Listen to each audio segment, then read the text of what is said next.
तो कैसे हैं आप लोग। आशा करता हूं बहुत अच्छी होंगे, घर पे होंगे और स्वस्थ होंगे। तो लास्ट वीडियो में हम लोग पहले करबक को पढ़े थे और आज के इस वीडियो में हम लोग दूसरे करबक को पढ़ने वाले हैं। जैसा कि आप सबको मालूम होनी चाहिए कि Bihar board class 12th Hindi 100 marks के लिए जो किताब है उस किताब का नाम है दिगंत भाग 2 और इसको दो सेक्शन में बांटा गया हुआ है, प्रोज सेक्शन और पोएट्री सेक्शन। और पोएट्री सेक्शन के पहले ही चैप्टर का नाम है करबक, जो मलिक मोहम्मद जासी के द्वारा लिखा गया हुआ है। तो इससे पहले हम लोग इस चैप्टर के दो वीडियो को देख चुके हैं। पहले वीडियो में मैं मलिक मोहम्मद जासी के बारे में बताया था, यानी कि उसके परिचय को बताया था कि मलिक मोहम्मद जासी का जन्म कब हुआ था, कहाँ हुआ था, कौन कौन सी रचनाएं उनके द्वारा लिखी गई है। और दूसरे वीडियो में हम लोग पहले करबक को समझे थे, उसके भावार्थ को देखे थे। तो आज के इस वीडियो में हम लोग दूसरे करबक को पढ़ने वाले हैं और अगला वीडियो जो आएगा वो क्वेश्चन आंसर का वीडियो होने वाला है। तो चलिए वीडियो को शुरू करते हैं। लेकिन वीडियो शुरू करने से पहले आपसे एक छोटा सा रिक्वेस्ट है कि अगर आप हमारे चैनल पे पहली बार विजिट कर रहे हैं तो प्लीज चैनल को सब्सक्राइब कर लीजिए। वीडियो अच्छा लगता हो तो लाइक करना मत भूलिए और इस वीडियो को ज्यादा से ज्यादा अपने दोस्तों को जरूर शेयर करें। तो चलिए हम लोग समझते हैं करबक 2 के भावार्थ को। और अगर आप लोग पिछला वीडियो नहीं देखे हैं तो प्लेलिस्ट में जाइए और उस दोनों वीडियो को देख लीजिए, या नहीं तो मैं इस वीडियो के कमेंट बॉक्स में या डिस्क्रिप्शन बॉक्स में लिंक दे दूंगा जहां से आप उस वीडियो को देख सकते हैं। तो करबक 2 के पहले ही पंक्ति में कवि कहते हैं, मोहम्मद यही जोड़ी सुनावा, सुना जो प्रेम पीर गा पावा, जोड़ी लाई लाई रकत के लेई, गाड़ी प्रीत नैन जल भई। अब इस कविता में, इस पंक्ति में कवि क्या कहते हैं, चलिए उस चीज को समझते हैं। लेकिन उससे पहले मैं आपको बता दूं कि बोर्ड एग्जाम में 4 नंबर का अर्थ स्पष्ट में क्वेश्चन पूछा जाता है। तो अगर ये क्वेश्चन पूछ दिया जाए, मोहम्मद यही जोड़ी सुनावा, सुना जो प्रेम पीर गा पावा, तो आपको किस तरह से लिखना है, यहां पे मैं लिख दिया हूं नीचे। आप इस तरह से लिख सकते हैं कि यह पंक्ति मलिक मोहम्मद जासी द्वारा रचित महाकाव्य पद्मावत के अंश है। यानी कि ये जो लाइन लिया गया हुआ, ये जो पंक्ति ली गई हुई है वो पद्मावत का अंश है। और आप सब जानते हैं पद्मावत के बारे में, मैं जब परिचय पढ़ा रहा था मलिक मोहम्मद जासी के बारे में, मैं जब बता रहा था तो उसमें मैं आप लोग को अच्छे से समझा दिया था पद्मावत के बारे में। तो ये पद्मावत का अंश है, ये अंश है। और इसमें क्या कवि कहते हैं इस चीज को आप लोग यहां से लिख देंगे। अब चलिए इसके अर्थ को हम लोग समझते हैं कि करबक 2 जो है उसके पहले, दूसरे, तीसरे, चौथे पंक्ति में कवि क्या कहते हैं उसको थोड़ा समझिएगा। मोहम्मद यही जोड़ी सुनावा, सुना जो प्रेम पीर गा पावा, जोड़ी लाई रकत कै लेई, गाड़ी प्रीत नैन जल भई। अब यहां पे कवि ये कहते हैं कि मैंने जो पद्मावत है ना, पद्मावत मलिक मोहम्मद जासी की सबसे फेमस जो है सो रचनाएं हैं, रचना है। तो कवि ये कहते हैं कि मैंने जो पद्मावत लिखा है उसको जोड़ जोड़ करके सुनाया है, जोड़ जोड़ करके लिखा है। और हर एक चीज को लोग जोड़ते हैं, जो भी जोड़ने वाली चीजें होती है। तो यहाँ पे कवि ये कहते हैं कि जिस प्रकार से कोई दो चीज को जोड़ी जाती है, तो ठीक उसी प्रकार मैंने शब्दों का इस्तेमाल करते हुए, शब्दों को जोड़ते हुए मैं पद्मावत जो है, पद्मावत की रचना की है, पद्मावत को लिखा है। और वो कहते हैं कि मैंने जो पद्मावत की रचना की है, मैंने जो इसको जोड़ा है वो किसी और चीज से नहीं, लय से नहीं, बल्कि मैंने अपने रक्त से इसको जोड़ा है, अपने खून से इसको जोड़ा है। और जिसने भी पद्मावत को पढ़ा है, जिसने भी पद्मावत की कहानी को पढ़ा है, समझा है, जाना है, उसकी आंखों से आंसू जो है सो टपक पड़ा है। और वो आंसू किस चीज का, प्रीति का, यानी कि प्रीत का आंसू जो है, जो कहते हैं ना प्यार का आंसू, वो प्यार के आंसू जो है सो टपक पड़ते हैं उनके आंख से। यानी कि कवि मलिक मोहम्मद जासी अपने पद्मावत के बारे में इस ये पंक्ति में ये कहते हैं कि मैंने जो पद्मावत को जोड़ा है वो अपने खून से, अपने रक्त से जोड़ जोड़ करके लिखा है, जोड़ जोड़ करके सुनाया है। और जिसने भी इस पंक्ति को सुना है, जिसने भी पद्मावत इस कविता को, कहानी को सुना है, उसके आंखों से प्यार के आंसू टपक पड़ते हैं। तो ये जो है सो पद्मावत में ये करबक 2 में जो है सो मलिक मोहम्मद जासी लिखते हैं। अगली पंक्ति यहाँ पे चलिए क्या कहते हैं, ओ मन जानी कबित अस किन्हा, मकु यह रहे जगत मन चिन्हा। अब इसमें कवि क्या कहते हैं, चलिए इस चीज को जो है सो थोड़ा सा समझने की कोशिश करते हैं। और बहुत ही अच्छी बातें जो है सो कही गई है। मलिक मोहम्मद जासी ये कहते हैं कि इस धरती पे कोई भी चीज हमेशा हमेशा के लिए रहने वाली नहीं है। मलिक मोहम्मद जासी कहते कि मैं हूं, मैं भी इस धरती पे हमेशा नहीं रहूंगा, मैं भी एक न एक दिन मर ही जाऊंगा, मुझे भी मरना ही है। लेकिन इस धरती पे मेरा जो है सो तन तो नहीं रहेगा, मेरा शरीर तो नहीं रहेगा, लेकिन मैंने जो कुछ रचनाएं लिखी है, मैं जो कुछ रचनाएं लिखी है, ये रचनाएं हमेशा हमेशा के लिए जीवित जो है सो रहेगी। मलिक मोहम्मद जासी कहते हैं कि इस दुनिया में जो सो कोई नहीं रहा है। वहीं पे आगे कहते हैं, कहां सो रत्न सेनी अस राजा, कहां सुआ अस बुद्धि उप राजा। यानी मलिक मोहम्मद जासी कहते हैं, कहां है वो रत्न सेन, वो राजा रत्न सेन कहां है।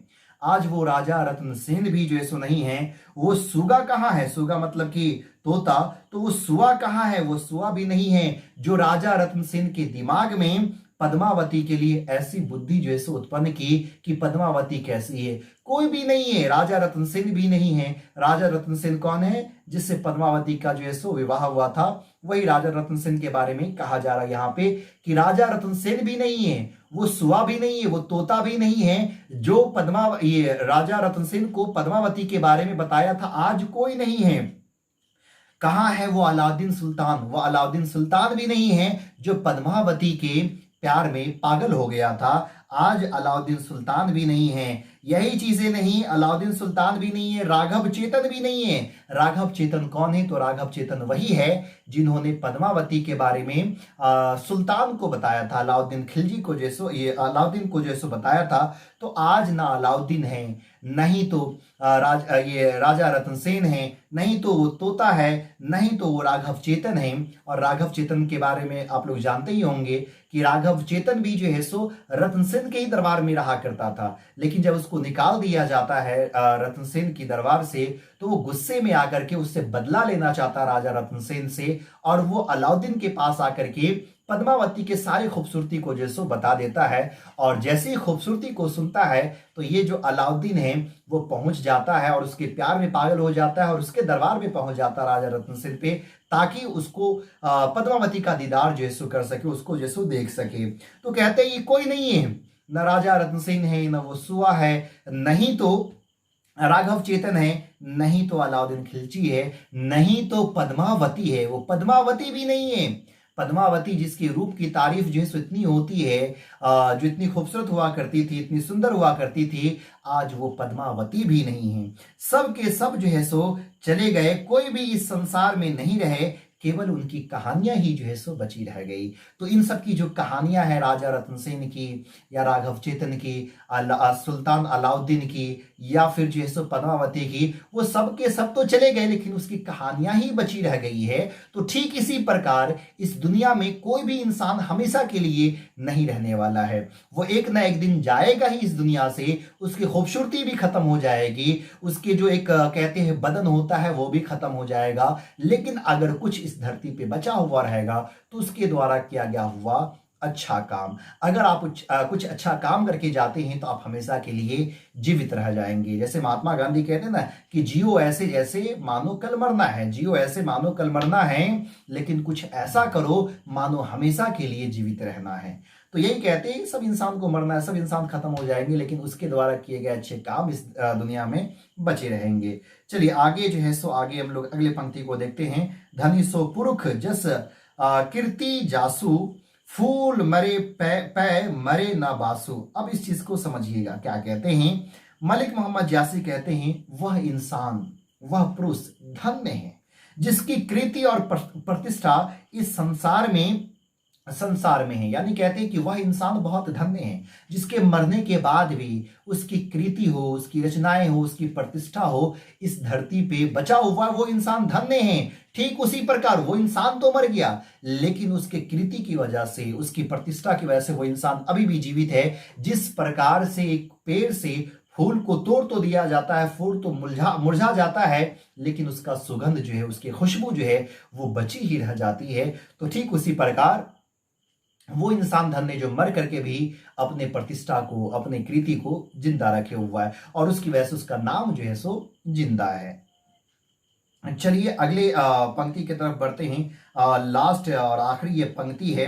इस पंक्ति में कवि क्या कहते हैं, थोड़ा सा इस चीज को हम लोग समझने की कोशिश करते हैं। तो ये आपका जो है सो पंक्ति है, चलिए इसको थोड़ा सा समझ लेते हैं। इस पंक्ति में क्या कहते हैं, तो यहाँ पे मलिक मोहम्मद जासी कहते हैं कि इंसान में इस दुनिया में, इस संसार में हर चीज खरीदी जा सकती है, हर चीज बेची जा सकती है, लेकिन एक ऐसी चीज है जिसको ना खरीदी जा सकती है ना जिसको बेची जा सकती है। और वो कौन सी चीज है? तो वो चीज है यश।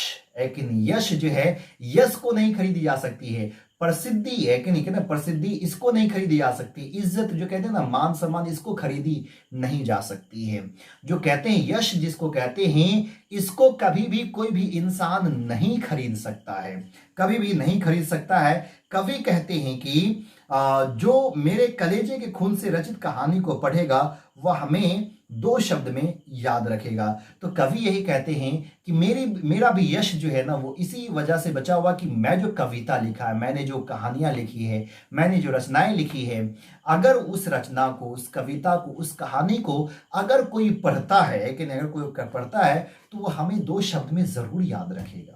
वो जरूर याद रखेगा, क्योंकि जब वो पढ़ेगा तो फिर वो कहेगा कि हाँ, बंदा ने क्या लिखा है, पद्मावत में क्या कहानी जो है सो पेश की गई है। तो वो मेरी रचना को जब वो पढ़ेगा तो वो जो है सो जरूर मुझे जो 2 शब्दों में जो है सो याद रखेगा। तो ये था करबक 2, जिसमें मलिक मोहम्मद जासी बहुत कुछ सीख देते हैं। और करबक फर्स्ट में भी आप लोग देखे थे, करबक पहला जो था उसमें मलिक मोहम्मद जासी बहुत ही अच्छी अच्छी लाइन जो है सो, पंक्ति जो है सो लिखे थे, जहां से एक मोटिवेशन हम लोग को मिलता है। तो उम्मीद करते हैं कि आप लोग को ये चैप्टर जो है सो समझ में आया होगा, करबक 2 जो है सो समझ में आया होगा। और कल जो हम लोग जो है इसके क्वेश्चन आंसर को एक वीडियो में कवर करेंगे। हालांकि आज का वीडियो ये शॉर्ट हो रहा है, लेकिन कल का वीडियो लॉन्ग होगा, क्योंकि हम लोग पहले ऑब्जेक्टिव क्वेश्चन को देखेंगे और उसके बाद शॉर्ट क्वेश्चन को देखेंगे। तो उम्मीद करता हूं ये वीडियो आपको अच्छा लगा होगा। अगर अच्छा लगा तो प्लीज लाइक कीजिए, वीडियो को शेयर कीजिए, और हमारे चैनल पर अगर पहली बार विजिट कर रहे हैं तो प्लीज चैनल को सब्सक्राइब कीजिए। फिर मिलते हैं अगले वीडियो में, तब तक के लिए बाय।